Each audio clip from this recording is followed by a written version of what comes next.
Buenas noches para todas las personas que ya se encuentran en la plataforma de la Casa Museo Guillermo León Valencia para iniciar la sesión del 9 de marzo, ya se nos está acabando el año, del 9 de marzo del Seminario Permanente de Filosofía en la Ciudad.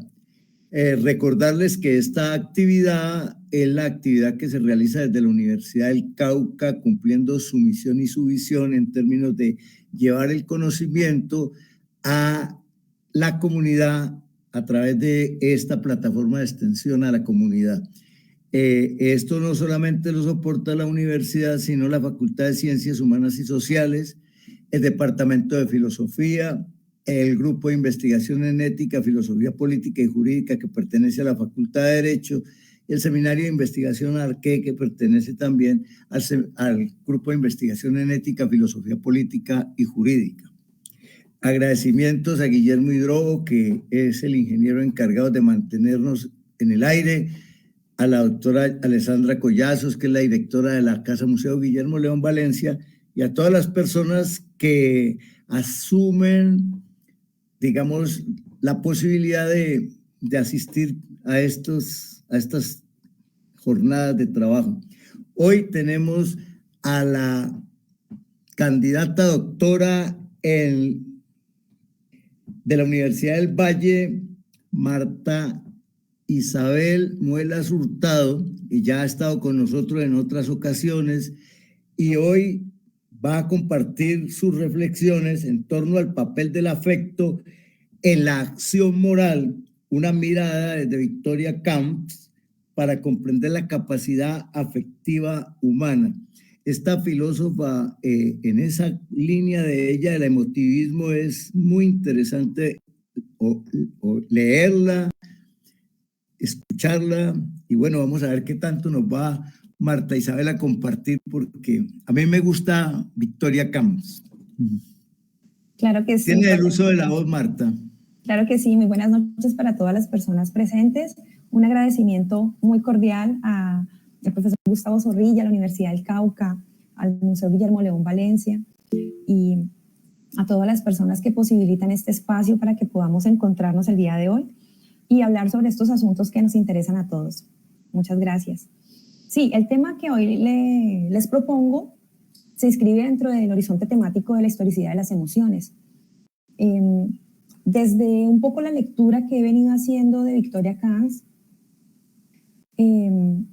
es interesante mirar que ella, por ejemplo, afirma que no hay razón práctica sin sentimientos y que esa capacidad afectiva que todos los seres humanos tenemos es tan determinante como la misma capacidad racional cuando de orientar la acción moral pues se trata, ¿no? Ella lo que dice es que el gusto por el bien y el desprecio del mal son sentimientos que se adquieren culturalmente y esos sentimientos pues debemos aprender a conocerlos y un poco a gobernarlos. Ese es un poco el planteamiento fuerte de su libro El gobierno de las emociones, que es un libro que está publicado en la editorial Herder en Barcelona y que ha sido un poco pues lo que he venido trabajando en estos últimos meses, ya que esta idea de que las emociones y los sentimientos son adquisiciones culturales, pues me viene un poco como rondando, entonces he decidido acercarme un poco a este tema y entender qué pasa detrás de las emociones que sentimos y que en últimas esto no resulta ser tan subjetivo como lo pensábamos. Entonces, la idea es que estas disposiciones que aprendemos a conocer y a gobernar, en últimas lo hacemos es con el propósito de perfeccionar unas disposiciones éticas que conlleven a generar condiciones favorables para la vida en común. Entonces, según la autora, la educación ética, en sus comienzos se pensaba como la moralidad, más como una fusión de razón y emoción, en la cual el humano apropiaba e incorporaba unas virtudes y unos valores en su ser. Sin embargo, con el cambio de sentido que sufre el término sentimientos a pasiones en la antigüedad, pues se va a configurar otra forma de entenderlas y se van a privilegiar básicamente una sabiduría práctica que las reprime y termina eliminándolas sin comprenderlas. Entonces, básicamente, un poco la pregunta que me hago al respecto es cómo este planteamiento de Victoria puede de alguna forma aportarle a la comprensión de la manera como nos relacionamos los seres humanos y cómo hemos heredado históricamente ciertas emociones hacia ciertos asuntos, ya sean positivos o negativos. Entonces, un poco como para contextualizar, digamos, la lectura, ¿no? Entonces, esos modos como tradicionalmente se ha interpretado la vida moral humana han privilegiado una visión más bien kantiana, ¿no? Una forma ilustrada de entender lo moral bajo el seguimiento de preceptos universales o imperativos categóricos que se fundamentan en la capacidad racional. Digamos un poco que las bases morales con las que se ha operado en esa tradición hunden sus raíces en un presupuesto de autonomía que va a definir unas reglas de ordenamiento social y una construcción del ser individual, y es en torno a eso a lo que va a girar un poco esta idea de la emoción. Sin embargo, históricamente, otros modos de comprensión también emergieron para hacerle oposición a esta perspectiva. Uno de ellos es un poco esta idea hegeliana, hermenéutica, que va a reivindicar unos supuestos como la apertura, como el diálogo, como el reconocimiento mutuo, que son elementos claves de un entendimiento interhumano y que posibilitan el hecho de que hablemos de comprensión entre personas que participan de culturas diferentes. Otro de esos modos de entender también la comprensión y esa moralidad humana es la que presenta Victoria Kant sobre las emociones. Entonces, la autora va a partir un poco de la tesis de que no hay moralidad sin sentimientos. Y esta afirmación supone un giro en la manera como entendemos la ética, que nos permite comprender que la primacía que se le daba a la razón tenía que ser compartida en lo sucesivo con la emoción, pues lejos de caer en el sentimentalismo reductor, lo que va a hacer Kant será más bien analizar el lugar que ocupa el sentimiento en la acción humana, es decir, en la manera como nos comportamos frente al otro, frente a esa alteridad, y que en últimas termina un poco convocando esto de la moralidad humana. Entonces, digamos que un poco como en este horizonte comprensivo que propone Kant y que va a enriquecer esos modos de entender las relaciones humanas, y qué papel juega el vínculo con lo que otros colectivos han construido en sus tradiciones a lo largo de la historia. Entonces, esto va a ser muy importante, efectivamente, porque el texto, como representación de la tradición, que es más bien un poco como la herencia, digamos, de la hermenéutica,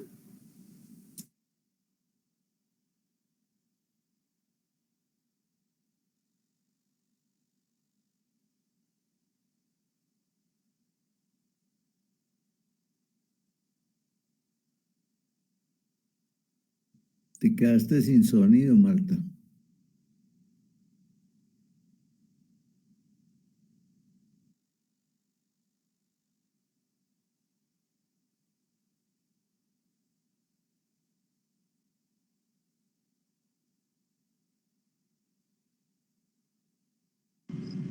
Se quedó estática.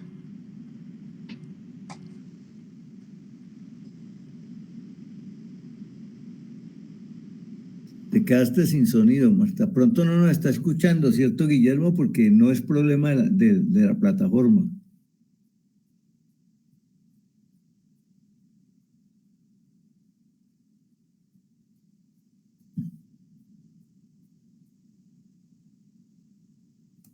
Creo que se salió porque creo que se quedó sin el internet y regresará en algún momento.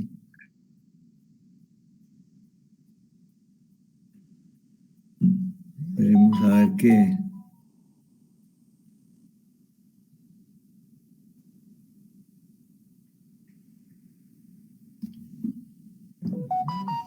Pero ya la conferencia está marcando ciertos derroteros que permiten un debate entre Victoria Camps y Adela Cortina, ¿no?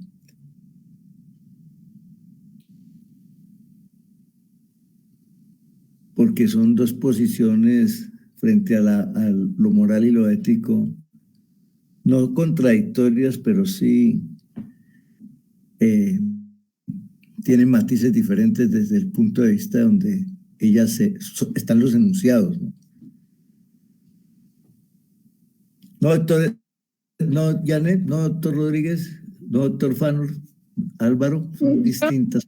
Tengo aquí un libro tengo varios, pero tengo uno de Victoria Camp. Si quieren leo algo mientras ella viene, mientras regresa. Se llama Creación en la Educación, la asignatura pendiente. Y pues puedo leer algo acerca del valor del esfuerzo mientras ella llegue, o aprender a ser libre mientras ella regresa. Aprender a ser libre, suena bien.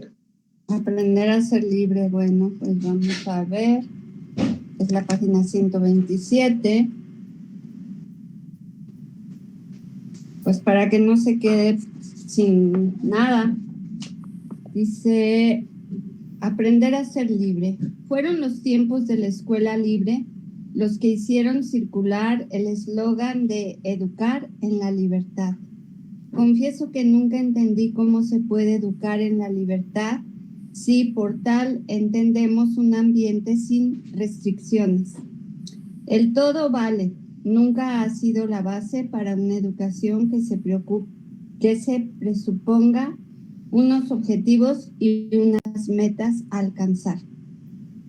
Si no estoy equivocada, los experimentos de la denominada escuela libre no han sido un éxito porque el sintagma que une escuela y libre ya es por sí mismo un oxímoron, o lo que es lo mismo, una contradicción evidente. A la escuela no se va a disfrutar de la libertad, sino a aprender y a formarse. Pues aunque el objetivo final de todo ello es efectivamente la autonomía de la persona, esta ni es una condición de la educación ni se la puede dar por supuesta. ¿Para qué habría que educar si así fuera? Dicho de otra manera, y en pocas palabras, la finalidad de la educación no puede ser educar en libertad. Ya, Janet, ya regreso, Marta, ¿sí? Excelente lectura. Excelente. Gracias. Muchas gracias. Marta, ya estás de nuevo. Te estamos... Sí, profe, qué pena, disculpe, es que acá se me fue la electricidad. No hay problema, lo pensamos desde acá. El ingeniero dijo se quedó sin energía. Sí, estamos, no sé, pasó algo seguro acá en el sector y me quedé sin energía eléctrica. Voy a retomar donde estaba, entonces continúo. Muchas gracias por la espera.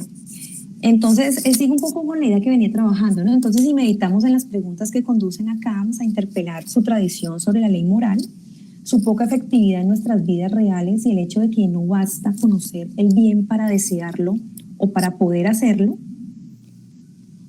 Entonces tendremos que acogernos a esa idea de que la educación afectiva será tan importante como la educación racional con respecto a los buenos sentimientos y pensamientos para lograr una formación que efectivamente favorezca la construcción de una personalidad moral que simpatice con el bien común.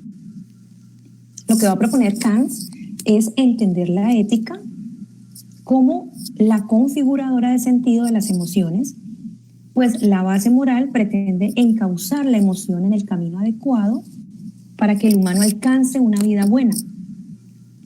Esta tercera vía ocupará, digamos, un poco los esfuerzos que tratamos de reflexionar aquí, porque tratar un poco como de reconstruir ese planteamiento de Kant, en últimas nos lleva a un punto de partida que es precisamente el que concierne la tesis de que no hay razonamiento práctico sin sentimiento.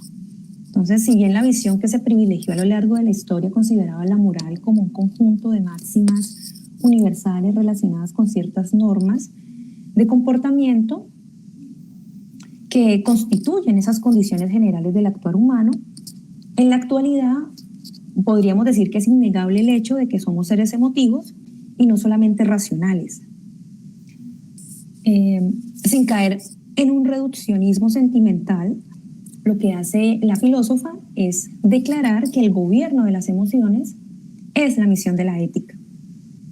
Y para cumplir un poco con este cometido, pues su libro propone analizar el lugar de las emociones en esa moralidad humana.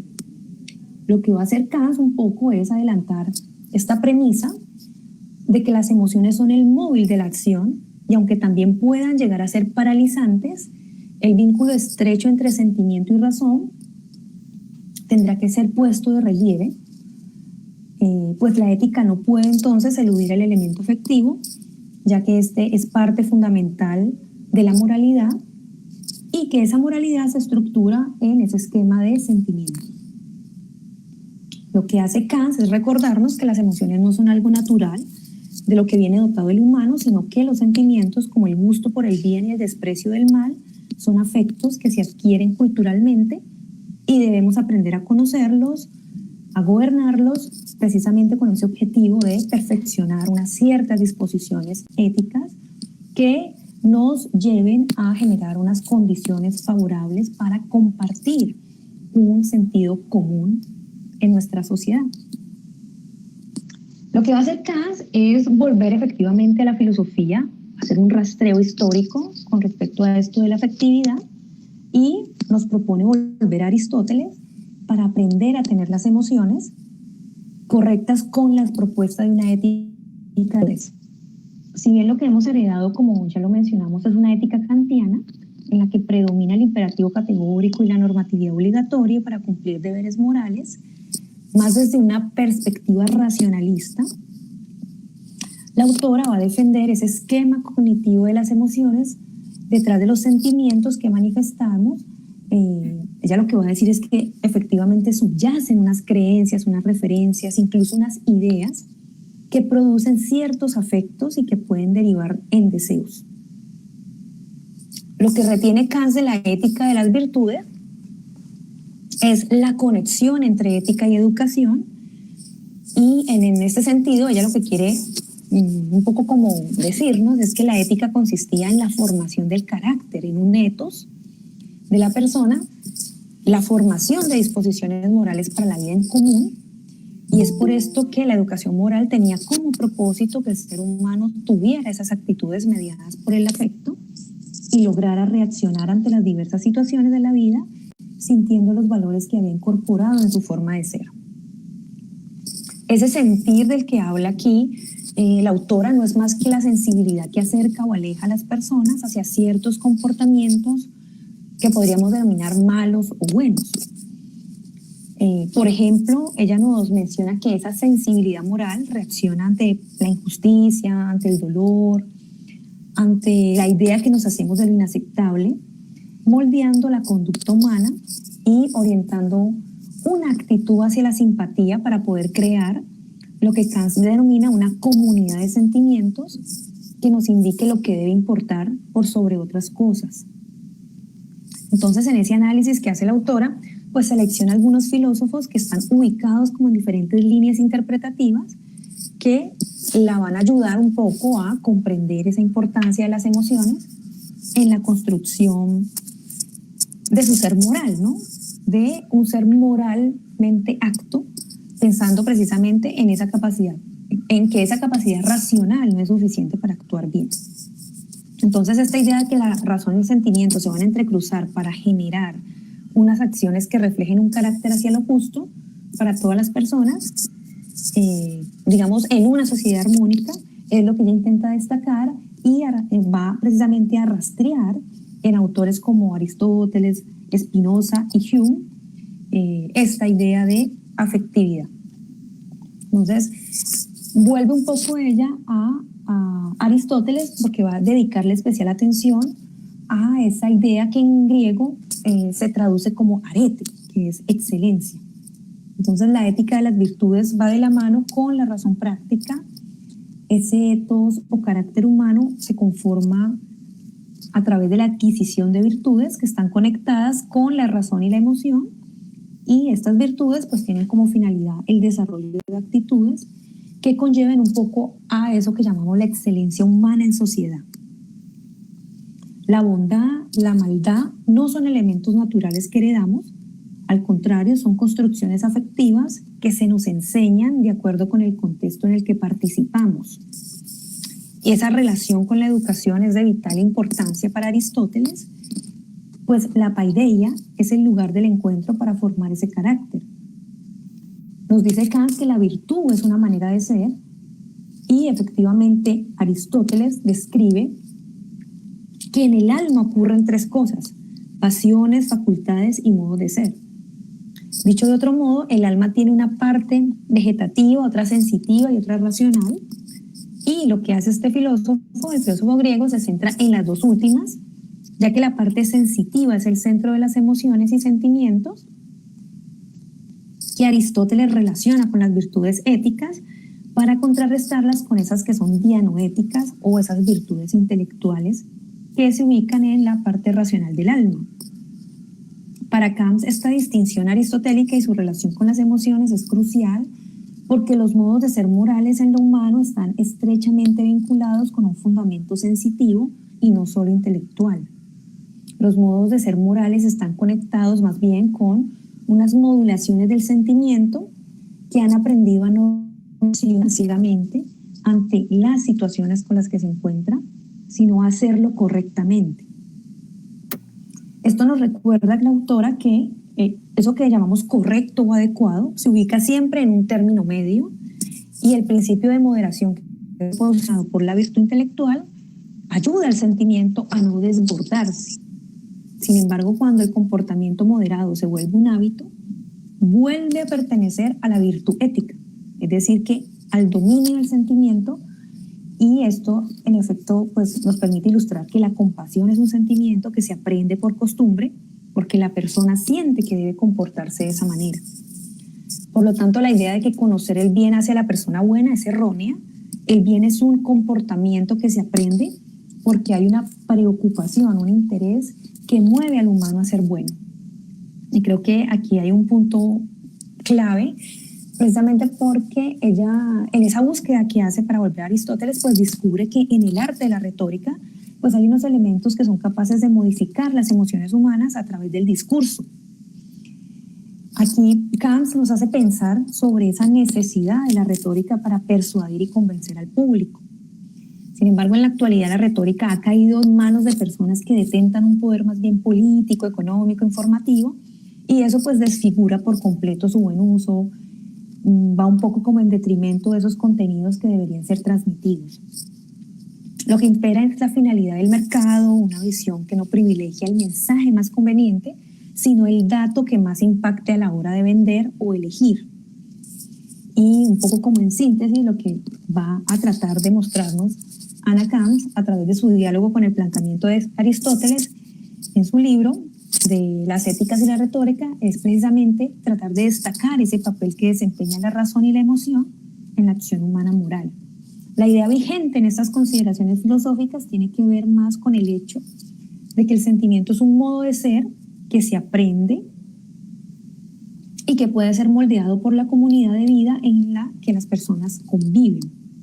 Pero ese modo de ser es regulado por las virtudes intelectuales que colaboran para que el criterio de moderación haga su trabajo en función de evitar que esas emociones efectivamente se desborden y se caiga en exceso.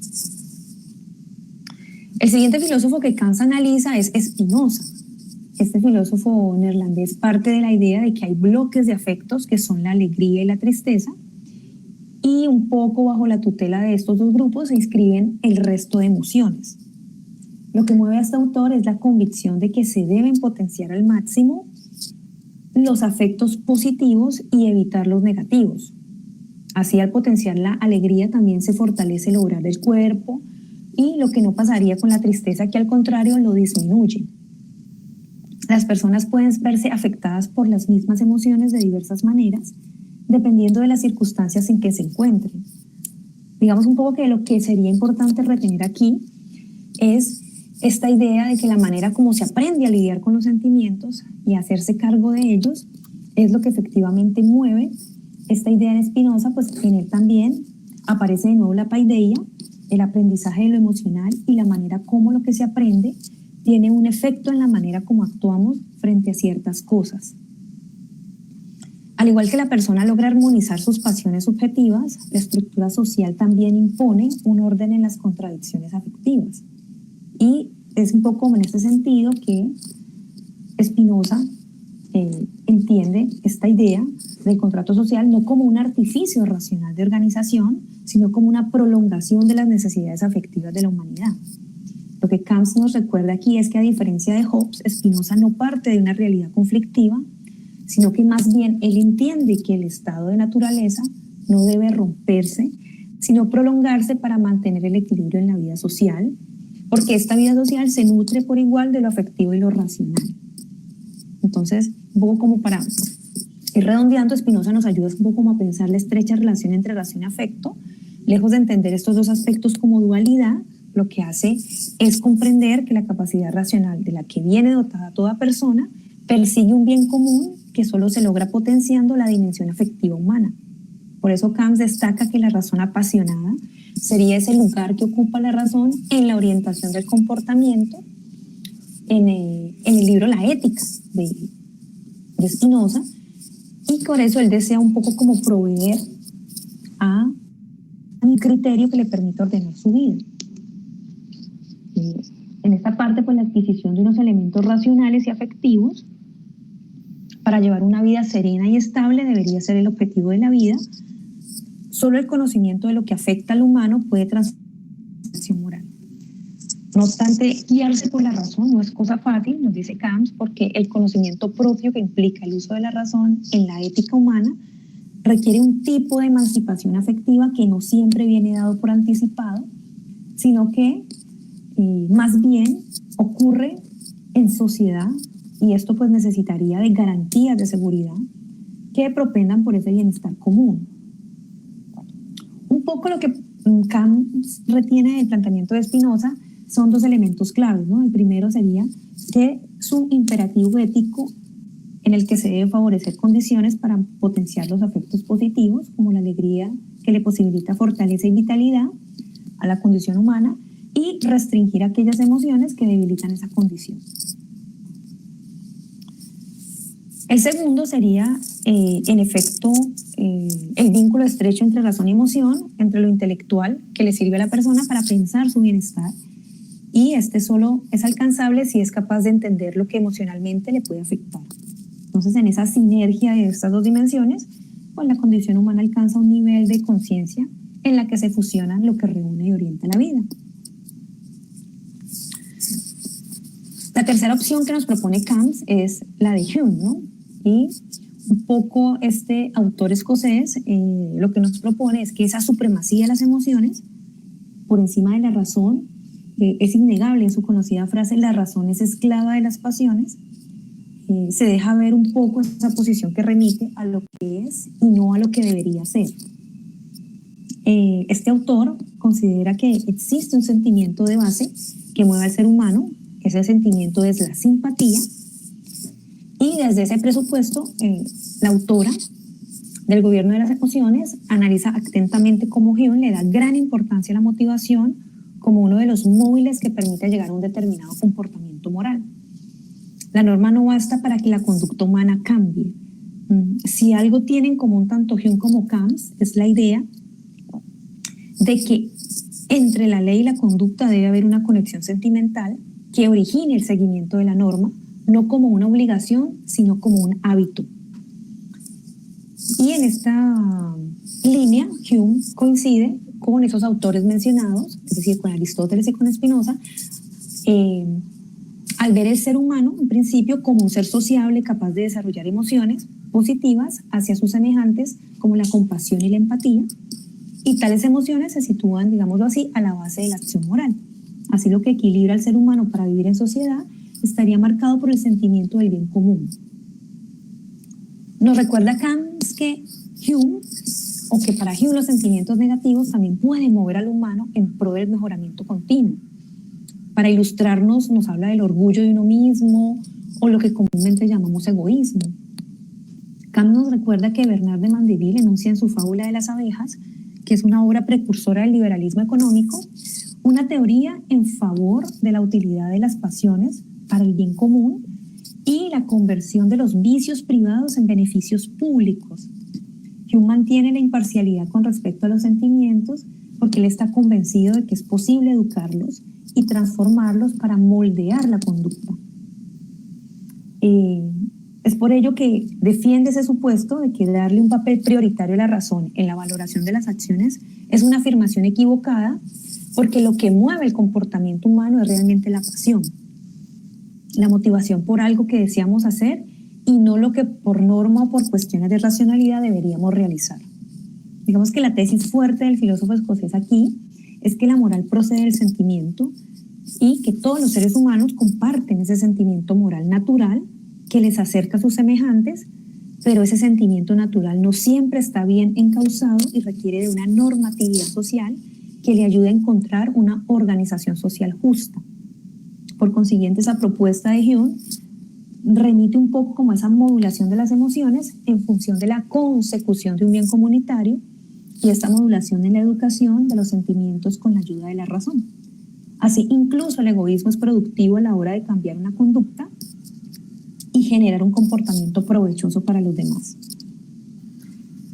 Un poco como a modo de resumen final, Kant defiende esa tesis de que la ética no puede pasar por alto la dimensión afectiva del ser humano, porque esa misión del ethos es precisamente ordenar y dar sentido a lo que nos afecta con el propósito de generar acciones que nos permitan un bienestar social, y esa preocupación por el otro es lo que concierne la acción moral, y ella no está desligada de los sentimientos adecuados que nos motivan a actuar bien, sino que la motivación es uno de esos motores en el modelamiento de la conducta moral que va a trabajar de la mano con la racionalidad para generar acciones moderadas en beneficio de la formación del carácter y la autoestima.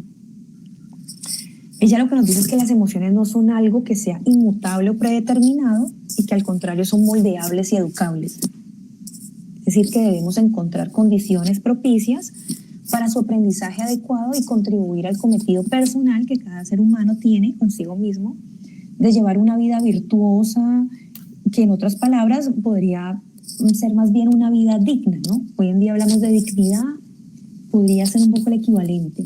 Más que una virtuosidad, lo que queremos es dignidad. Así, para el autor del gobierno de las emociones, el conocimiento del bien no nos hace buenos. La bondad tiene que ser deseable y la maldad despreciable para que la vida se equilibre y la humanidad le apunte en su conjunto a un gobierno emocional sano y provechoso para la sociedad en general. El planteamiento de Kant se vincula con esas consideraciones prácticas, digamos que se trabajan hoy en día en nuestro mundo actual y que podrían también facilitarnos una comprensión de la manera en la que nos relacionamos con asuntos, con seres humanos, con ciertas causas hoy en día. ¿Listo? Eso es un poco lo que quería aportarles el día de hoy. Muchísimas gracias por su atención. Pues muchas gracias, Marta. Has utilizado un tiempo récord. El tema es bastante complejo de todas maneras. Yo quiero darle entonces el uso de la voz a las palabras que quieran intervenir, a las personas que quieran intervenir para que abramos una discusión. La última, a mí me parece que en el caso de Victoria Kant, uno de los filósofos del cual ella, digamos, toma más fuerza es Hume, teniendo en cuenta que pues Kant encuentra en Hume esa ruptura con esa racionalidad cartesiana de ese sujeto que solamente se puede entender a sí mismo en el orden de la razón. Y Hume está diciendo que no existe tal sujeto, sino que el hombre se configura enfrentado al mundo a partir de ese mundo que ya está construido culturalmente. Por lo tanto, las emociones, los deseos, las pasiones, también de alguna manera están prefiguradas para el ser existente, ¿no? De ahí la dificultad, a mi criterio, de que uno pueda, en un momento determinado, por muy racional que quiera ser, pueda controlar esos fenómenos que se dan en los seres humanos como la ira, la soberbia, etcétera, etcétera. Sí, en efecto, profe Gustavo. Yo creo que el gran aporte ahí sería efectivamente entender que eso que debe darse a los seres humanos y en ese aprendizaje de la conducta humana es efectivamente como una educación, ¿no? Como las emociones han sido más bien reprimidas, dejadas de lado, invisibilizadas, puestas como si no fueran algo importante, digamos por una cierta tradición que ha privilegiado lo racional, lo intelectual, entonces eso pues ha hecho que se desborden porque eso que queremos esconder es lo que precisamente no se trabaja, no se educa, y es un poco sobre lo que Kant efectivamente está interpelando, ¿no? Esa idea me parece fuerte y me parece como importante también para entender un poco cómo nos relacionamos hoy en la vida cotidiana, que somos tan emocionales, pero la emoción siempre vista como algo negativo. Claro, y eso, ese control o de alguna manera la formación moral del individuo a través de esa eticidad, cómo debería revertirse no solamente en una acción universal de los seres humanos, sino en la manera como nos comportamos como ciudadanos en un determinado espacio llamado ciudadano. Sí, en efecto, esta idea de la paideia es fuerte porque desde la antigüedad se pensaba que la emoción podía ser educada, ¿no? Moldeada. A mí esta idea me gusta mucho porque permite también que entendamos que muchos de los comportamientos que tenemos en nuestra sociedad civil también vienen heredados. No siempre son subjetivos como se habían pensado, sino que pueden ser cosas que se heredan y que en la medida que se heredan, pues se siguen reproduciendo y la reproducción no es la más conveniente. Pensarse en que podemos educar la emoción y heredar una emoción un poco más positiva, más empática, más solidaria hacia lo otro, pues me parece que es clave en la formación ciudadana que se exige hoy en día en nuestro mundo contemporáneo.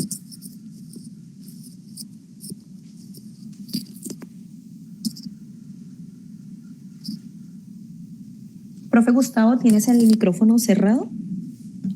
Paula Hansen ha levantado la mano, desea intervenir, tiene el uso de la voz. Oye, soy Luz María, lo que pasa es que estoy en el computador de la hija. Estoy es nuestra psicóloga de cabecera, pero pues disfrazada sí es muy difícil. Hoy estoy de abuela. Sí, hoy estoy de abuela. Por aquí tengo a la nieta, acompañando a la nieta, y precisamente me vine a ayudar y por eso estoy en otro computador, ¿no? Pagua es la hija y Belén es la nieta. Pero mire que me cruzaron muchísimas ideas en la cabeza. Una de esas es que generalmente quieren formar a la gente para que domine las emociones de acuerdo con los moldeamientos sociales. Es muy interesante cómo desde niño, el niño no puede expresar sus emociones. Desde niño se nos dice no diga esto otro, porque lo social se ha vuelto hegemónico y lo individual se debe subsumir a lo colectivo siempre. Y resulta que yo creo que muchas de las razones de los problemas de salud de las personas radica precisamente en que nosotros no comprendemos el desarrollo evolutivo de la emoción. Y resulta que la emoción es una capacidad de respuesta que tiene, yo diría, todos los seres vivos frente a los acontecimientos del aquí y ahora. Esa educación que nos han dado niega la existencia del presente, de lo que nos está ocurriendo, y básicamente lo que hace es que o vivamos en el pasado con los moldeamientos que nos enmarcan desde siempre, de generaciones y generaciones, no es que haya que culpar al papá y a la mamá de eso, es que ellos también reproducen los modelos, pero en realidad nosotros no comprendemos la emoción.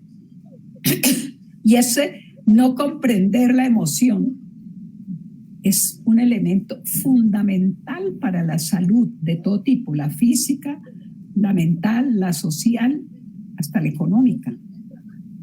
¿Y qué es realmente una emoción? Voy a poner un ejemplo que ponía un profesor mío, el doctor Erle, británico, alguna vez, enseñando sobre eso, que es, por ejemplo, la emoción llamada ansiedad. Y él explicaba y ponía un ejemplo que a mí me enseñó mucho, y es, se coloca a un ratoncito en una jaula. A ese ratoncito se le entrena a ir a comer a la esquina derecha y duerme en la esquina izquierda. Él va allá, siempre va allá. Tiene hambre, va a la derecha, va a descansar, se va a la izquierda. Un día, el experimentador mete en la mitad de esos dos espacios una varita mágica, una varita metálica, y donde cuando el ratón la pise le va a dar un choque eléctrico. Ojo, esto es muy interesante porque ¿qué va a pasar una vez le dan el choque eléctrico al ratón? Lo primero que el ratón va a hacer es devolverse al lugar conocido, o sea, él regresa a la izquierda de donde venía antes de pensar en ir a comer, porque los animales piensan, ¿no? Y las plantas también. Y entonces el ratón se devuelve porque tiene la certeza de que de donde venía no había choque eléctrico. Ahora tiene un serio problema, tiene hambre y debe pasar el estímulo o la señal que le dice que puede haber un choque eléctrico. Eso que ocurre al interior del animalito es una emoción y es muy interesante porque nosotros casi nunca reconocemos ese proceso emocional.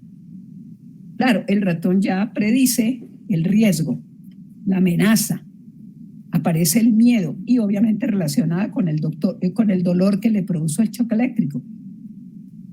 ¿Somos nosotros conscientes de ese proceso interior que se produce?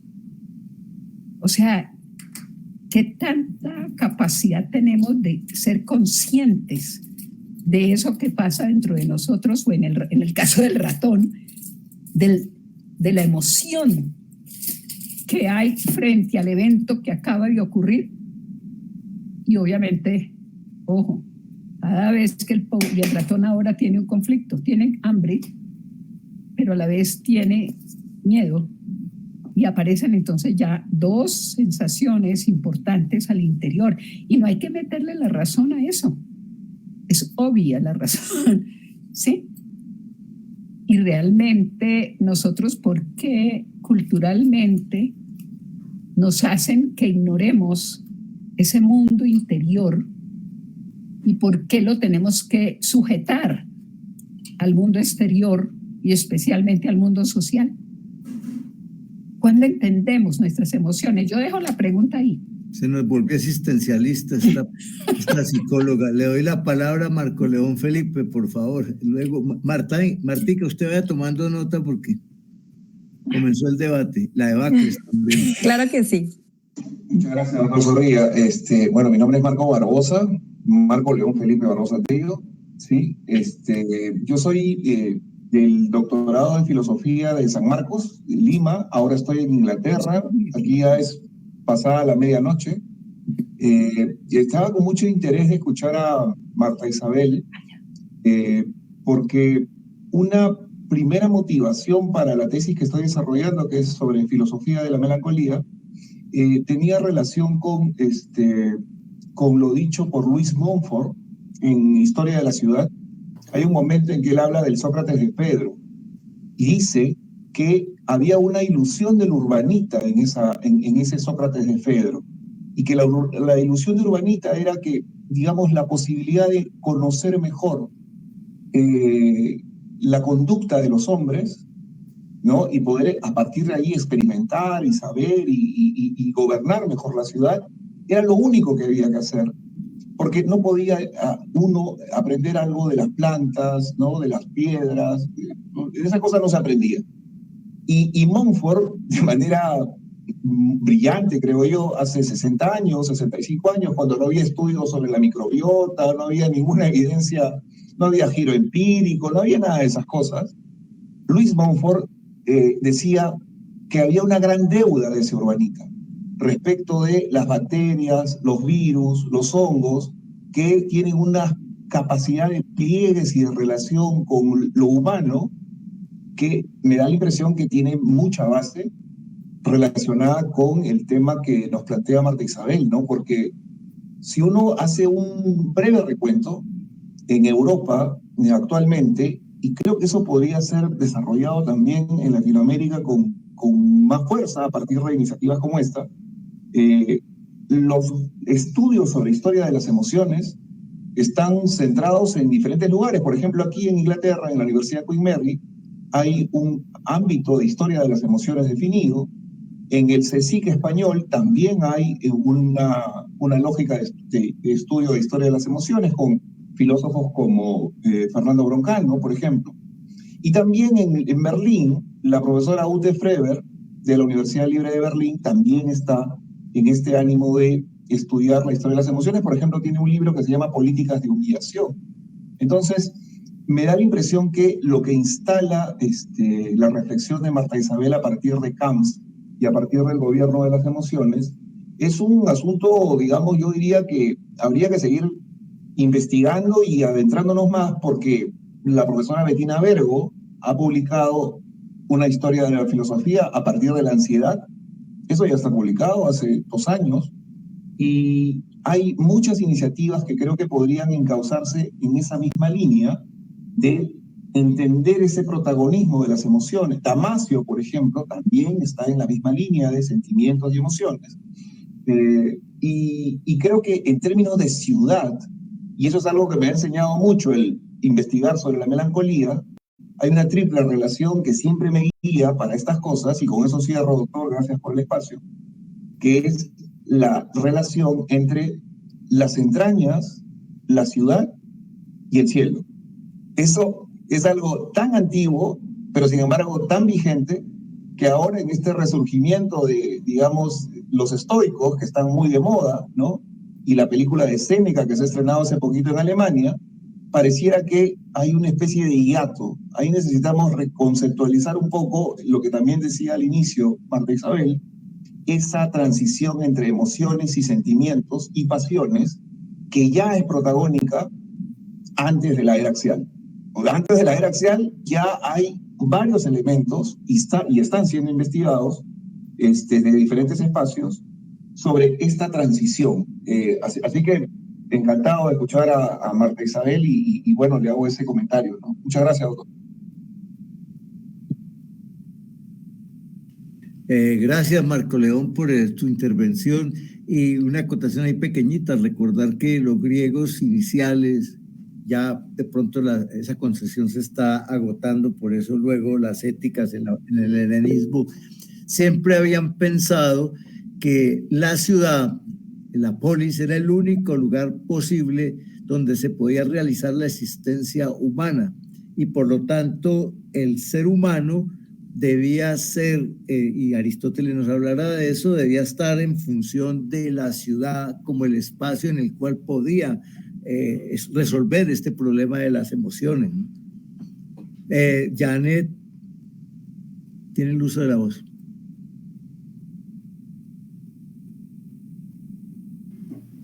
Janet, levantaste la mano, puedes intervenir. Bueno, en la lectura que estaba haciendo nada más quería terminar un pedacito de la lectura, que estaba ella diciendo que no se debe, que se dice educar en la libertad, y que al final, después de un pedacito más de lectura, dice: no es educar en la libertad, sino educar para la libertad, para ser libre.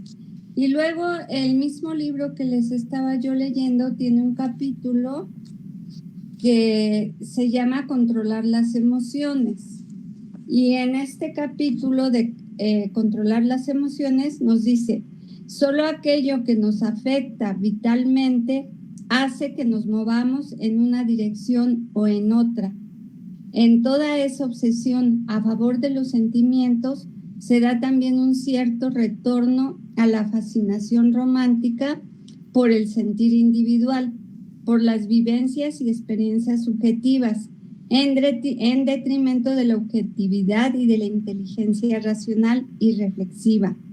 Pero más adelante ella nos dice que el culto nos dice es para, el niño encarna al hombre inocente, bueno y natural, no contaminado por las costumbres sociales que le pervierten y le restan autenticidad.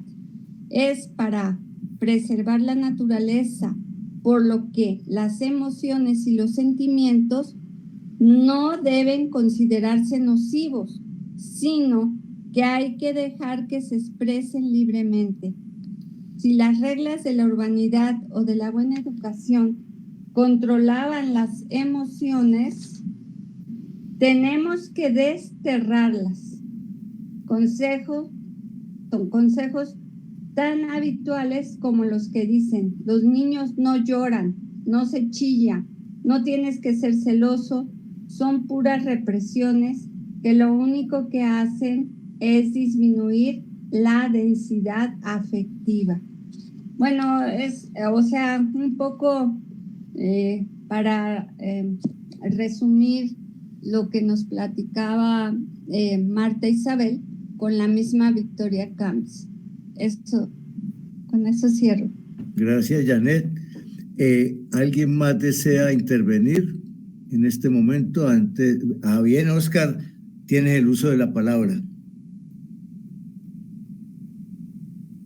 Pero pibe, abre el micrófono, porque sin micrófono... Ahí va.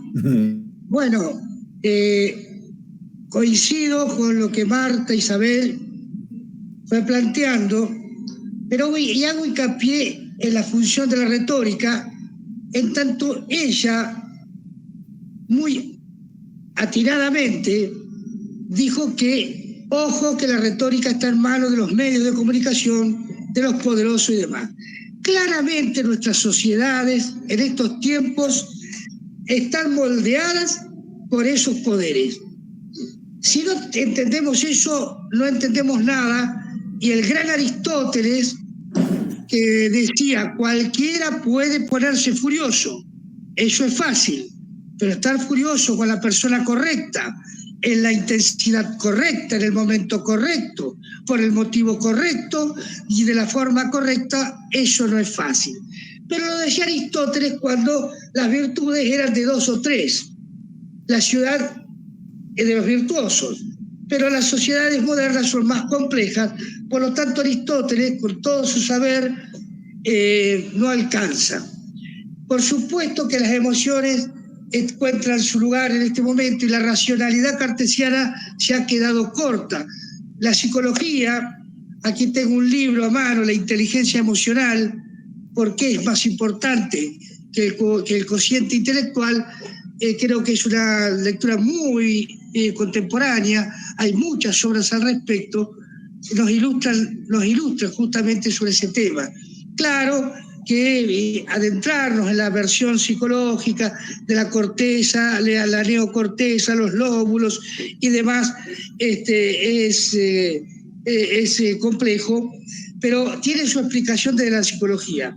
Ahora bien, a Janet le digo, mirá, Janet, Paulo Freire, te olvidaste de Paulo Freire, la libertad, educar en la libertad y en la alegría. No adhiero a ese concepto positivista de educar con... Pareciera que la autora que leíste quiere con la regla. Está bien cierto disciplinamiento, pero Janet, no te olvides de Paulo Freire. Después Marco León, después la seguimos. Sí, la autora es la misma Victoria Camps que está trabajando Marta Isabel, es la misma. O sea, yo leí un párrafo de Victoria Camps O sea, yo puedo seguir argumentando con Nietzsche y con otros autores esta idea. Claro, Nietzsche, bueno, por supuesto, es un ejemplo de, entre comillas, irracionalismo, ¿no? Y Schopenhauer con la voluntad y la intuición. Todos ellos nos fueron marcando, nos fueron señalando que la razón no era suficiente. Yo por eso coincido con lo que con lo que Marta Isabel ha dicho en términos generales, haciendo hincapié en que estamos siendo moldeados por los poderes con sus estudios profundos de psicología social y de psicología de no sé qué. Nuestras sociedades están moldeadas y nuestra moral, nuestra ética, nuestra pérdida de valor, etcétera, etcétera, están direccionadas desde ese lugar. Pero quería acordarme algo que dijo Marcos León, que me interesaba, pero bueno, si me acuerdo lo diré más adelante. Si no volvemos a una noción de comunidad organizada por nosotros mismos, el disparate entre el racionalismo y la emocionalidad va a estar. Siempre hay una posibilidad de acuerdo cuando hay una comunidad organizada, una comunidad soberana, que es lo que en nuestra América, nosotros que hacemos filosofía para Latinoamérica y el Caribe, vemos que con desolación, que están destruyendo, desarticulando nuestras mejores emociones, nuestras mejores racionalidades. Entonces, quería dejar un poquitito estas reflexiones, y si después me acuerdo lo que quería decirle a Marcos León, lo diré. Gracias. Muy bien, Oscar. ¿Alguien más desea intervenir antes de darle de nuevo la palabra a Marta Isabel? Claro, lo que Janet... ¿Álvaro? Sí, Luciano. Listo, tiene el uso de la voz. Gustavo, simplemente quería preguntarle al profesor Felipe Barbosa, cuando él habla de una suerte de filosofía de la melancolía, si aún tienen en cuenta ese famoso texto que escribió Freud por allá como en el año de 1917, titulado Aflicción y Melancolía. Simplemente tenía como esa inquietud. Marco León, ¿le quieres responder antes de continuar el debate? Con todo gusto y muy corto para que Marta se pueda explayar, Marta Isabel. Doctor Álvaro, en realidad, digamos, la complejidad de lo melancólico excede mucho a la tradición psicoanalítica. La tradición psicoanalítica tiene una vertiente explicativa, pero clásicos como, por ejemplo, Anatomía de la Melancolía de Robert Barton de 1621, o todos esos tratados de melancolía del barroco, Huarte de San Juan, Velázquez, tenemos una tradición fuerte ahí. Y más atrás, todo lo que implica la mirada que se está dando ahora muy fuerte para la medicina y la filosofía, explorando fuertemente lo babilónico, es realmente de una trascendencia muy grande. Entonces, con eso hay una perspectiva ampliada para poder investigar estos temas, y coincido con el doctor Zorrilla, cuando hay en torno a la ciudad muchas cuestiones por dilucidar, y hace 2.000, 3.000 años ya, ¿no? Entonces, ahí estoy. Esa es la indagación, y bueno, con gusto lo compartiré cuando estimen oportuno, ¿no? Gracias. Gracias, Marco. Sí. Muy amable. Álvaro, ¿no más? ¿No vas a intervenir más? Eso era todo. Bueno, gracias. Entonces, si no hay ninguna otra intervención por el momento, regresamos donde Marta Isabel para que, como decía Marco, le demos la oportunidad de que se explaye con esta conferencia. Marta. Sí, muchas gracias, profe. Tu responsabilidad.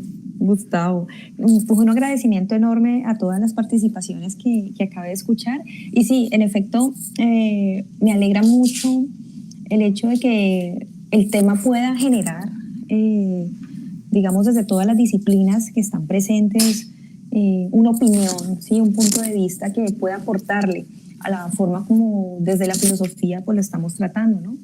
Inicialmente, esta idea de la manera como tradicionalmente se ha interpretado la vida moral está muy sujeta a esta visión kantiana, ¿no? Como lo decía una de las primeras personas que habló, esto de que nos educan efectivamente para ser las personas que una sociedad quiere, se hace efectivamente desde esa visión kantiana, que en últimas entiende la moral es bajo el seguimiento de leyes universales. Es decir, se nos educa para lo que deberíamos ser y no para lo que somos. Creo que eso efectivamente es un sesgo enorme y uno de los grandes aportes que tenemos hoy en día desde la filosofía contemporánea es poder un poco interpelar esta propuesta y entender que los seres humanos somos vulnerables, ¿sí? Que hay unos elementos en nuestras maneras de relacionarnos que también pueden ser moldeados, perfeccionados, cambiados, por así decirlo, y que un poco ese remedio para esa vulnerabilidad de la pasión es un poco la pasión por el conocimiento, ¿no? Eso no es algo que digo yo, eso es algo que dice Martha Nussbaum, que también ha trabajado mucho esta cuestión de las emociones y que provoca en el sujeto efectivamente unas reacciones que a veces pueden ser muy inadecuadas y terminan convirtiéndose en una actividad creativa, al igual que emocionante, ¿no? Entonces esa idea un poco espinociana, diría yo,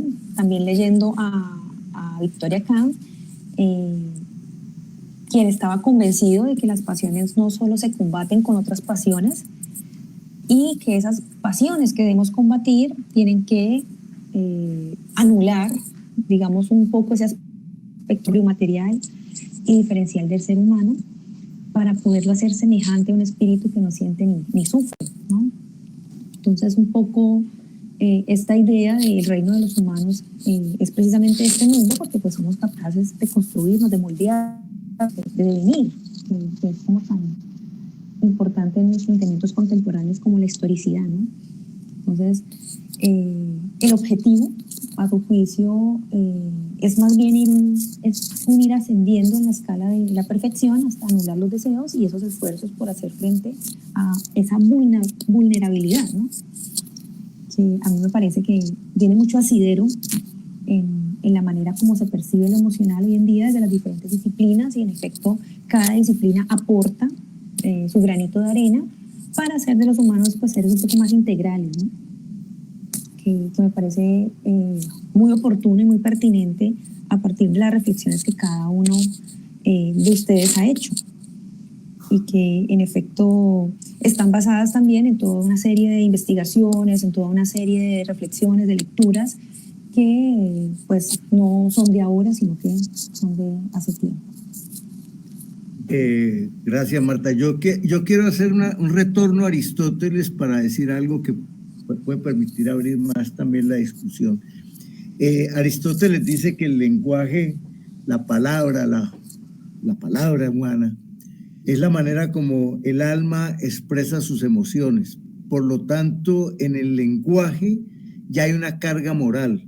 Toda palabra carga una moralidad, y a través de ese lenguaje nosotros juzgamos, nosotros hablamos de sentimientos, nosotros hablamos de emociones, y cualquier tipo de emoción, ira, dolor, miedo, lo que sea que queramos expresar en el lenguaje, ya viene de cierta manera predeterminado. Ese Lacan habla un poco de la letra antes del inconsciente, de ese problema del lenguaje que ya es como expresión humana o contiene como expresión humana una carga moral. Simplemente, Marta, ¿tú qué piensas frente a eso? Porque en Spinoza también para mí es claro eso, debido a su propuesta de un panteísmo donde eliminamos pues esa trascendencia para ubicar el hombre en este mundo, y en este mundo con todos sus conflictos, sus pasiones, etcétera, ¿no? Sí, yo estoy de acuerdo con eso, profe Gustavo, porque en últimas lo que aparece ante sí es, como lo decía antes, esta idea de vulnerabilidad, ¿no? El hecho de que nos mostramos vulnerables y toda esta cuestión frente a la falibilidad del ser humano, ¿no? Que también es un tema que ha trabajado mucho Paul Ricoeur, quien de pronto sí ha dedicado más sus estudios a esta cuestión de lo afectivo y de las pasiones y a este rastreo histórico que también viene de vieja data y que nos permite pensarnos las emociones de otra manera, ¿no? Efectivamente moldeando mucho la acción que tenemos frente a la sociedad y a las comunidades a las que pertenecemos. Entonces, como la ética occidental ha ignorado los sentimientos, finalmente lo que eso nos permite concluir es que esto es uno de los puntos más importantes que dejan ver que las emociones son, digamos, un referente que no podemos dejar de lado y son efectivamente un recurso para la moralidad, ¿no? Entonces, también lo dice Kant, ¿no? Es un problema en la medida en que no controlamos y esas emociones nos sobrevienen, nos llegan y nosotros somos muy pasivos ante ellas, no sabemos cómo lidiar con esto, pero es un recurso, sí, como lo señalaba en su momento también Paul Sartre. Podemos reflexionar sobre ellas y redirigirlas cambiando de manera voluntaria nuestra forma de ver las cosas, ¿sí? Hay algo muy interesante y es que los filósofos han tratado de ser un poco más perspicaces, ¿no?, con respecto a ese papel de las pasiones y los sentimientos y han insistido mucho en que de una u otra forma la capacidad de la gente de actuar sobre ellos y en efecto ponerlos al servicio de causas racionales, ¿sí? Entonces, esto de que el remedio para la vulnerabilidad de la pasión es la pasión por el conocimiento, pues tiene un camino que recorrer. Y volviendo un poco a Aristóteles, en el libro de Kant, pues ella nos recuerda, ¿no?, que Aristóteles estaba tratando de construir el carácter y que cuando uno habla de la virtud ética, en últimas se refiere a las pasiones y a las acciones y en ellas hay exceso, hay defecto y hay término medio. Entonces creo que ya desde Aristóteles había una idea que había sido trabajada con cierto detalle, entendiendo que, por ejemplo, lo que se manifestaba, por ejemplo, en la ética Nicómaco y la retórica, se explica muy bien eso que los griegos llamaban ethos y que hoy en día traducimos por carácter, ¿no? El carácter, según Aristóteles, era eso que se construía a través de la adquisición de una serie de virtudes y que esas virtudes estaban ancladas en la razón como en el sentimiento y el fin de las cuales es precisamente que el ser humano desarrolle eso que Aristóteles llamaba su función propia, que se haga lo que le permitía llegar a una cierta excelencia, una cierta perfección. Entonces, en últimas, retomar un poco la ética aristotélica no es una ética centrada exclusivamente en las acciones buenas o malas, como ha entendido la ética posterior, y pues sobre todo esta ética muy centrada en el proyecto moderno, ¿no?, sino más bien un actuar en un aspecto de la vida buena, ya que vivir supone sobre todo desarrollar un determinado carácter y una especial manera de ser. Entonces creo que esa podría ser una de las formas en que podríamos seguir trabajando, ¿no? Esta idea del gobierno de las emociones, que es la propuesta precisamente que traía hoy y que tiene que ver un poco con el planteamiento que Kant nos permite, gracias a su reflexión y a este rastreo histórico que ella hace frente a estos filósofos que ella misma ha estudiado. Gracias, Marta. Óscar, está que se habla. Claro, la formación del carácter moral de la persona se va a manifestar en su praxis social. Allí es donde la ética se puede ver funcionando, ¿no? Óscar, entonces interviene, por favor, antes de que nos... No, me acordé lo que quería decir acerca de Marcos. Marcos alcanzó a hablar de la entraña y la razón, las entrañas y la razón. Un viejo tema, pero la tragedia que nos ilustra acerca de eso es Antígona y Creonte, en la lucha de la ciudad y las entrañas.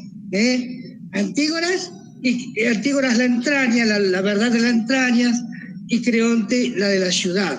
Y ahí está la razón y, si querés, la irracionalidad, ¿no es cierto? Así que digamos que me parece que todos fueron aportes interesantes y cuando coadyuvan a la idea de Marta, Isabel. Estamos dando vueltas hace milenios sobre un viejo tema que es muy interesante.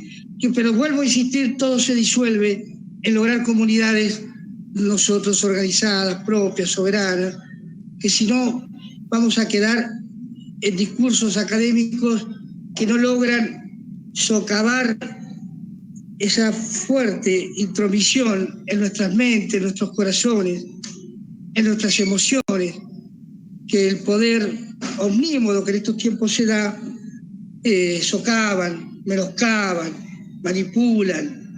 Pero lo de la tragedia me interesa mucho. Ahora estoy leyendo a Metamorfosis de Ovidio, y ahí encontrás también la cuestión del hombre y la naturaleza cuando se vuelve ante la tragedia de los distintos dolores. Está la naturaleza, el hombre se vuelve pájaro y se redime. Bueno, es muy interesante todo eso. Así que me alegro mucho de esta charla. Saludo a todos y buenas noches para todos. Gracias, Oscar. Álvaro, veo que quieres intervenir. No, sí, simplemente quería de pronto hacer una nota de pie de página con respecto al gobierno de las emociones. Sí, yo estoy de acuerdo con ese gobierno de las emociones, pero no desde un gobierno totalitario en donde a uno lo obliguen a hablar pasito, como ocurrió, por ejemplo, en el gobierno de los bolcheviques de el amigo Stalin, en donde todo el mundo tenía que hablar pasito, la modelación del carácter. Pero Marta y la profesora Escalera se estaban refiriendo, me parece que a otro tipo de gobierno y a otro tipo de moderación de las emociones, en donde, por ejemplo, aquí en Popayán, uno puede escuchar, profesor Zorrilla, valoraciones de la condición humana como esta. Pero ¿por qué me odia si yo aún no le he hecho ningún favor? Yo creo que en ese gobierno de las emociones uno está en la libertad en un momento dado, cuando a uno le da coraje al ver determinadas circunstancias de la vida social, y entonces uno puede retomar eso que decían los abuelos aquí en Popayán. Pero ¿por qué me odia si yo aún no le he hecho ningún favor? Eso es lo que yo quería decir, profesor Zorrilla.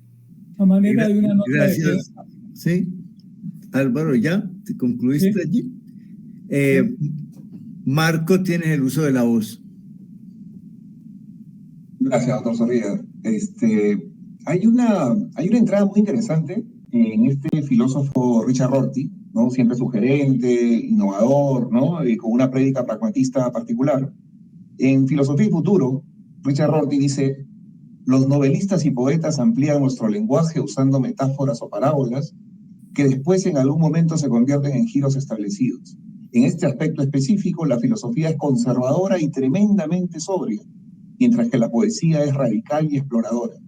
Cuando los filósofos declaran nosotros tenemos argumentos razonables, los poetas no los tienen, de hecho están diciendo nosotros nos dedicamos a aquello que ya está sobre la mesa.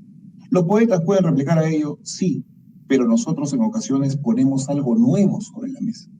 Es interesante este planteamiento de Rorty porque se articula con varias de las cuestiones, por ejemplo, lo que decía Oscar ahora último, en relación a este enclave que desde el rastreo que estoy haciendo de la melancolía, ¿no? para hablar de emociones y ciudad, estaría ligado a esta combinación de lo trágico y lo médico. Pero ese es un estadio, no es digamos, la impronta inicial. La combinación de la tragedia con la incorporación del saber médico es un estadio de desarrollo de cómo hemos ido generando comprensión de las emociones y los sentimientos. Hay cosas atrás, ¿no? Y creo que eso es valioso de redescubrir, porque atrás también había ciudad. La ciudad helénica, la ciudad griega, por supuesto, es un referente milenario, pero no olvidemos que antes ya había síguras, que antes ya había hígado de Mari, que antes ya había esos chamanes y poetas de los que habla incluso Sloterdijk, ¿no? Cuando dice que antes de los filósofos, los chamanes y poetas también buscaban comprender el mundo, pero lo hacían cantando. Entonces, yo diría, en esa reconstrucción, en esa mirada retrospectiva, donde podemos encontrar algunas claves para dilemas que tienen milenios y que a veces no los hemos podido resolver. Lo de Spinoza también es muy, muy contributivo, pero en algún momento en el Tratado de Reforma del Entendimiento Humano, Spinoza dice, cuidado con las confusiones. Uno puede llegar a confundir imaginación con memoria y termina diciendo cuestiones como que los árboles hablan, ¿no? Y así lo pone como ejemplo. Y es imposible que los árboles hablen, dice Spinoza. Después de 400 años casi, ahora tenemos evidencia desde una perspectiva de las ciencias y de lo que se va descubriendo, que las redes de interconexión de los árboles son redes complejas, comunicativas y muy eficaces. ¿Qué podemos decir entonces? Que los árboles sí hablan, y hablan bastante bien. Y entonces, en ese contexto, la posibilidad de concatenar esa perspectiva ética y de conjugarla en términos de ciudad y todas esas articulaciones, el propio Ralph Rawls ya decía en Teoría de la Justicia algo de eso, ¿no? Que no se trataba solamente de una justicia y de una virtud en clave de ciudad, ¿no? De ciudadanos, sino que también había que pensar en esta perspectiva más allá, ¿no? Lo que era el bosque o lo que era el desierto para los judíos. Ahí lo dejo, profesor Zorrilla, muchas gracias. Gracias, Marco. Ahí te mandé un correíto a ver si estás interesado en acompañarnos en Filosofía en la Ciudad, porque tus reflexiones creo que avanzan también en el mismo y en distinto sentido con lo que Marta está planteándonos hoy. Encantado, encantado. Listo, entonces ahí tienes mi correo, Marco, y entonces me escribes allí y te invito a Filosofía en la Ciudad para que participes como conferencista. Y bueno, sigamos con Martica. ¿Qué tienes que avanzar allí, Marta?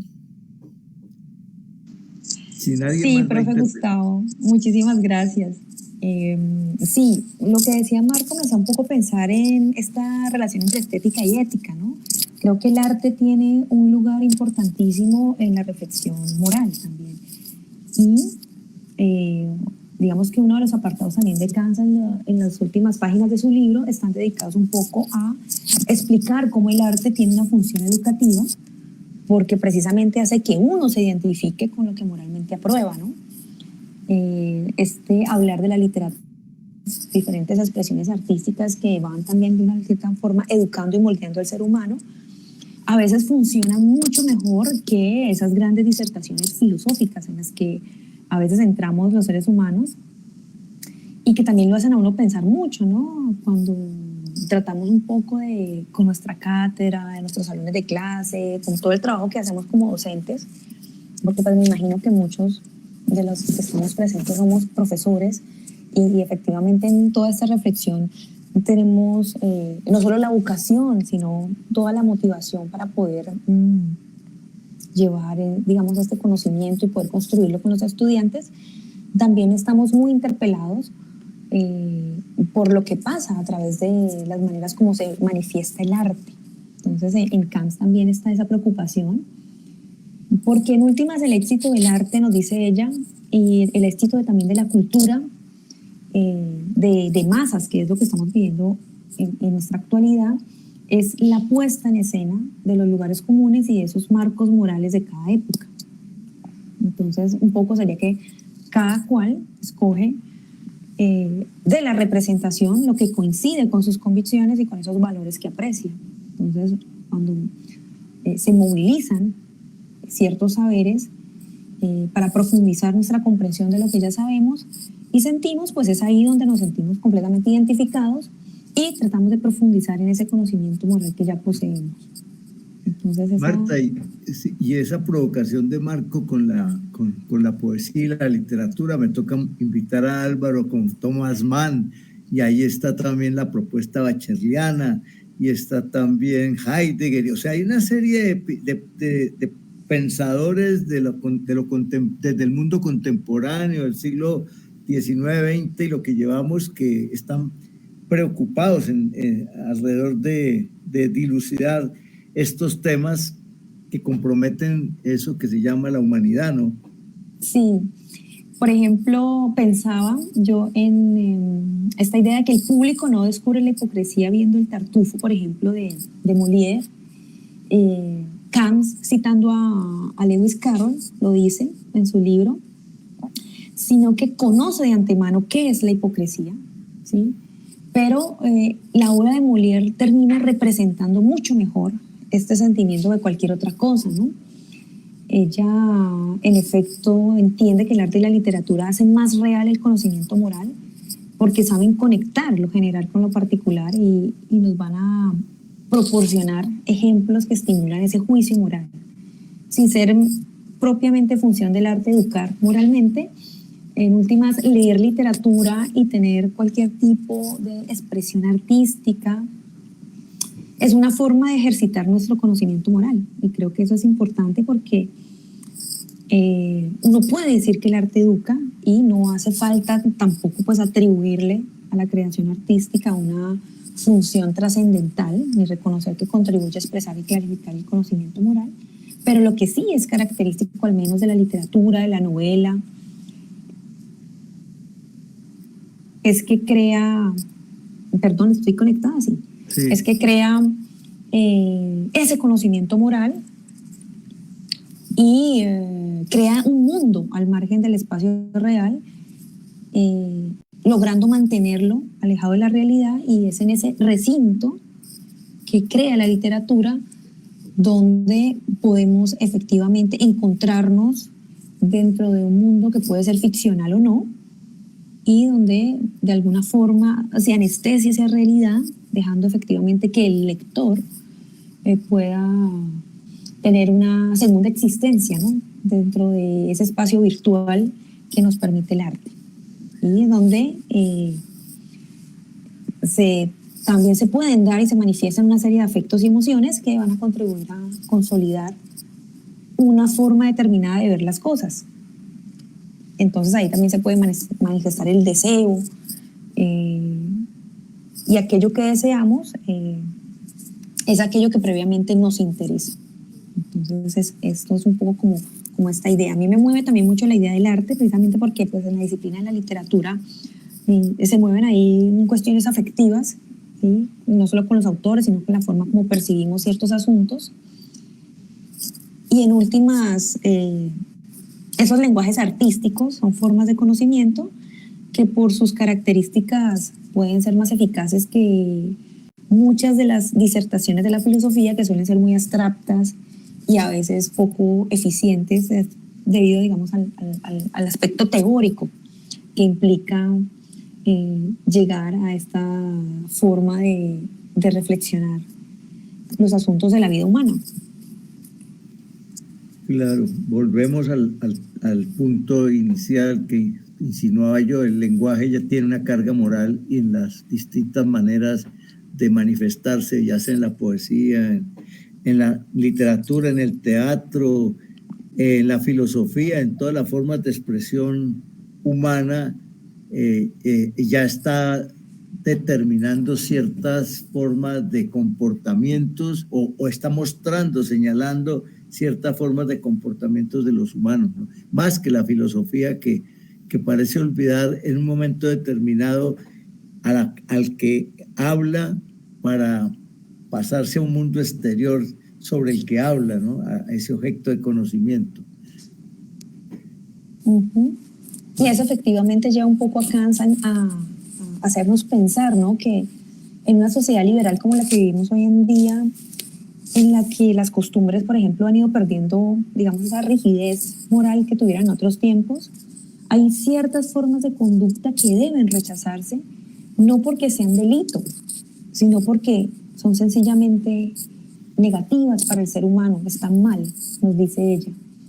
Y ella ejemplifica muy bien esto con el hecho de que a los políticos no le condenen ni le procesen por aceptar cierto tipo de regalos, pero sería mejor que no lo hubiera aceptado, ¿no? Y lo que de alguna forma se cuestiona en ciertos comportamientos que están muy reproducidos en nuestro mundo contemporáneo, tiene que ver efectivamente con el hecho de que muchas veces no es delito, pero es feo, ¿no? Allí también está expresado esta cuestión de la belleza, que está muy presente y es donde lo bello es lo correcto, lo bello es lo justo, ¿no? Y donde eso, en efecto, también mueve el humano, que es una idea que nos ha sido heredada también desde la antigüedad. Bueno, Marta, yo te quiero felicitar porque has suscitado, a partir de un tema que es bastante fuerte, has suscitado un espacio de conversación bien interesante y ha permitido, cierto, las intervenciones, cierto marco donde nos ha permitido acercarnos al problema desde distintas miradas y además actualizarnos en él, porque es que lo que tenemos en juego hoy en día, pienso yo, es el ser ciudadano en un mundo donde aparentemente la ciudad, el espacio donde se realizaría la ciudadanía, se ha perdido, ha perdido sus límites, sus determinaciones y ya no sabemos dónde estamos en un mundo tan globalizado. No sabemos si hoy estamos aquí, tú estás en Inglaterra, Álvaro está en Popayán, Marta está en Cali, ¿dónde estamos, no? ¿Y desde dónde hablamos? Sí, Oscar está en Argentina, Paua está en Boyacá, Yané en México. ¿Dónde estamos? ¿Y desde dónde hablamos y con quién hablamos?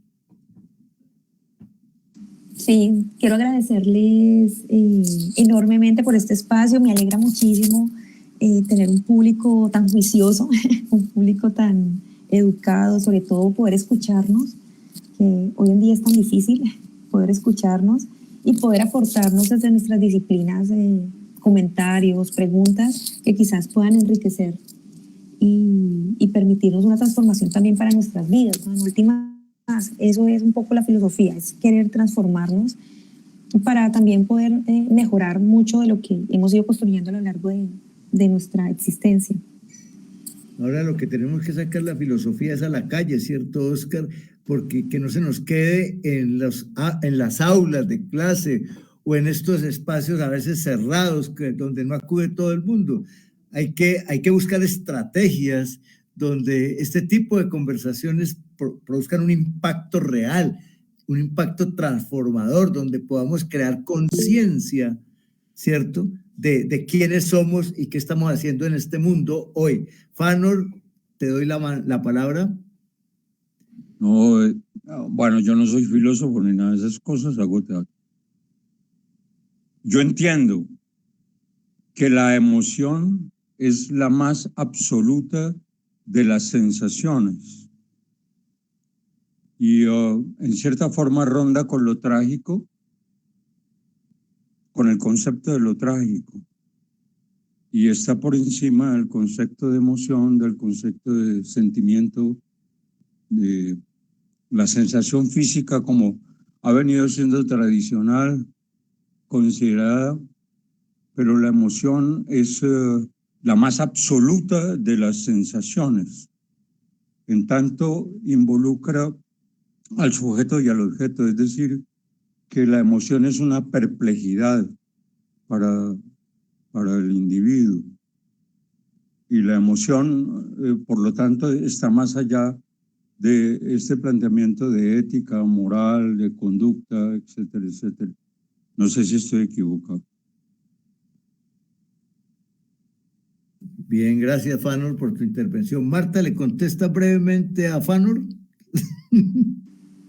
Bueno, creo que desde cada disciplina se puede definir las emociones de forma diferente, pero básicamente las emociones lo entendemos como la sensibilidad, ¿no? La sensibilidad que podemos tener frente a ciertas cosas. Yo he trabajado la emoción más desde el punto de vista filosófico, pero eso no quiere decir que esa sea la única interpretación válida, ¿no? Desde la psicología, desde la medicina, desde el aspecto biológico, como nos explicaba la señora Hansen, creo. Hay formas de entender la emoción y en últimas tratar de conectar todas estas formas de entenderla pueden ser muy oportunas dependiendo de la disciplina en la que estemos, ¿sí? Aquí básicamente la emoción tratamos de conectarla con unas disposiciones morales que permitan generar mejores formas de relacionamiento con lo otro o con otro tipo de formas de existencia. En eso se acerca mucho más a la pasión, se acerca mucho más a una sensibilidad, ¿sí? A una sensibilidad que está más relacionado como con el carácter, con la personalidad, con las formas en que los humanos nos relacionamos. Bien, no la señora, tanto, no termina. Sí. La señora Hansen ha levantado la mano, Felipe ha levantado la mano, ya nos está acabando el tiempo, entonces breve, y le doy la palabra entonces a la señora Hansen, posteriormente a Marco León y finalmente a Felipe, y vamos cerrando.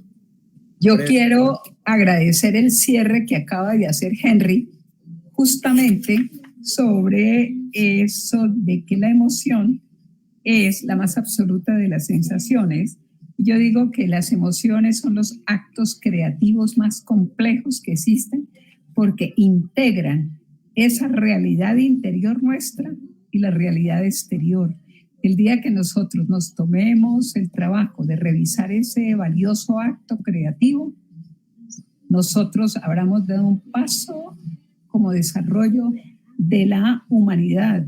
Y segundo, no es un recurso, la emoción no es un recurso, la emoción cumple una función, como muchas de las funciones que tenemos en la sociedad y en el cuerpo. Entonces, yo diría que valdría la pena profundizar ese aspecto tan importante. Y muchas gracias por la conversa valiosísima. Muy amable. Gracias, mi querida psicóloga. Entonces, Marco León, para ir cerrando.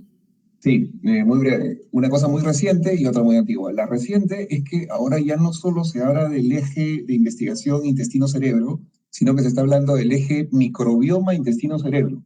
Con lo cual, eso que acaba de decir la psicóloga del grupo, ¿no? Es, digamos, algo que genera una exponencial líneas de investigación en muchos sentidos, al punto que, por ejemplo, creo que Suiza acaba de generar un banco de heces precisamente por el impacto en la microbiota de los humanos, y entonces se quiere preservar así como un banco de semillas, también un banco de heces vinculado a la microbiota, o sea, para que vean lo potente del asunto y todo lo que implica, ¿no? Y lo muy antiguo, Platón ya decía en la República que la medicina no era otra cosa que el gobierno de los cuerpos. Entonces, cuando Fanor dice lo que dice, me parece que hay que reevaluar, pues precisamente en esas viejas tradiciones, en estas cuestiones, estas columnas dóricas de la filosofía, ver algunos de estos temas que han ido instalándose como picas de Flandes y replantearlo, ¿no? Y reevaluar. Porque creo que en la imaginación que nos encontramos, y esto es algo que lo he escrito hace poco, ya no es ni siquiera la dialéctica, como por ejemplo, Escuela de Frankfurt, imaginación dialéctica. Tampoco es la poética, que está dialogando con el giro analítico, sino que estamos en otra imaginación. Pero creo que eso ya lo podré decir con más autoridad y desarrollo cuando usted, doctor Osorría, nos permita decir algunas cosas en este interesante foro. Muchas gracias. Cuando usted guste, Marco, está disponible el espacio. Bueno, voy cerrando. Ya se nos acabó el tiempo, como siempre ocurre cuando las cosas están más calienticas, se acaba el tiempo.